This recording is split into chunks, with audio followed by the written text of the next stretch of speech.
Nabiullah Sulaiman itu diberikan amanah oleh Allah Subhanahu wa taala berupa kerajaan dan kekuasaan yang besar.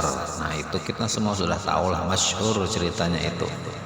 Nah, Nabi Sulaiman itu juga mempunyai pasukan tentara.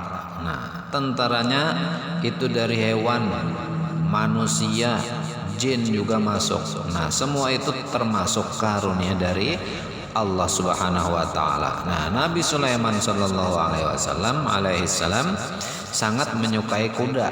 Saking senangnya ia sampai memiliki kuda berapa? 20.000 ekor. Itu di dalam satu riwayat lah. Nah, kuda-kuda yang dimilikinya itu biasanya digunakan untuk apa? Bukan untuk disayangi, memang disayangi, tapi bukan untuk dinikmati sendiri. Nah, digunakan untuk apa? Untuk berdakwah.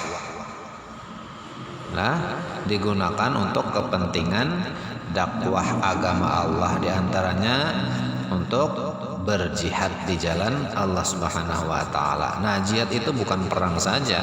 Di antaranya itu untuk membawa keperluan-keperluan rakyat dan lain-lainnya lah.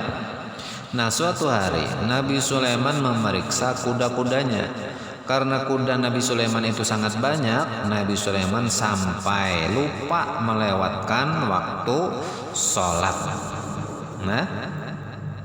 Nah, saat Nabi Sulaiman sudah sadar, ia sangat menyesal karena melewatkan kewajiban ibadah kepada Allah, dan ia pun memohon ampun kepada Allah Subhanahu wa taala.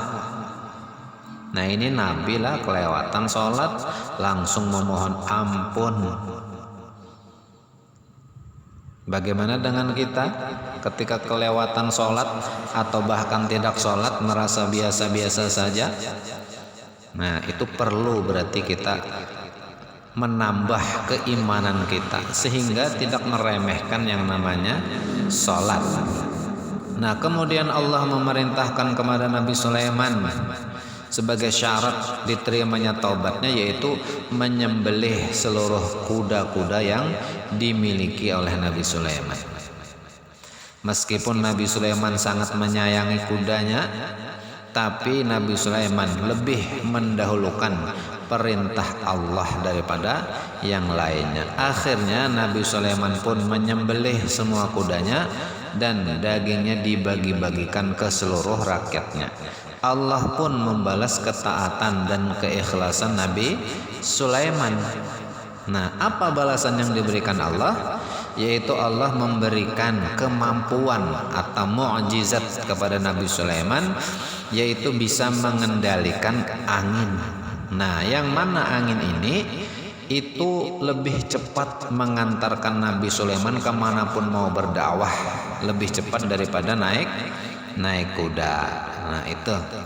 Jadi ketika kita mengorbankan sesuatu yang kita sukai demi Allah, maka Allah akan menggantikan yang lebih baik bahkan berkali-kali lipat. Itu diantara hikmahnya. Nah, hendaknya kita lah tidak berlebihan dalam menyukai sesuatu. Itu diantara kesimpulan daripada sedikit cerita tentang Nabi Sulaiman. Jangan sampai kita lupa, apalagi lalai dengan kewajiban kita karena sibuk dengan hal-hal yang kita sukai. Segerakanlah memohon ampun kepada Allah dan bertaubat. Saat kita lalai dan melakukan kesalahan, Allah pasti akan memaafkan hamba-hambanya yang bersungguh-sungguh menyesali kesalahannya. Dan sebagaimana firman Allah Subhanahu wa taala yang artinya, sesungguhnya aku menyukai segala yang baik, yang membuat aku tersibukkan dari ingat akan kekuasaan Tuhanku sampai matahari terbenam. Bawalah semua kuda itu kepadaku, lalu dia mengusap-usap kaki dan leher kuda itu. Itu diantara Quran yang menceritakan tentang kehidupan Nabi Sulaiman bersama kuda-kudanya. Nah, kuda disebutkan di beberapa surah di dalam Al-Quran. Salah satunya adalah surah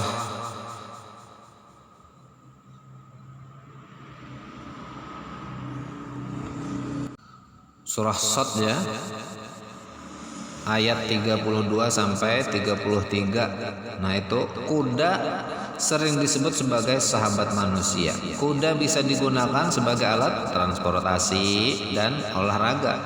Kuda memiliki mata yang lebih besar daripada mamalia yang lainnya yang di darat.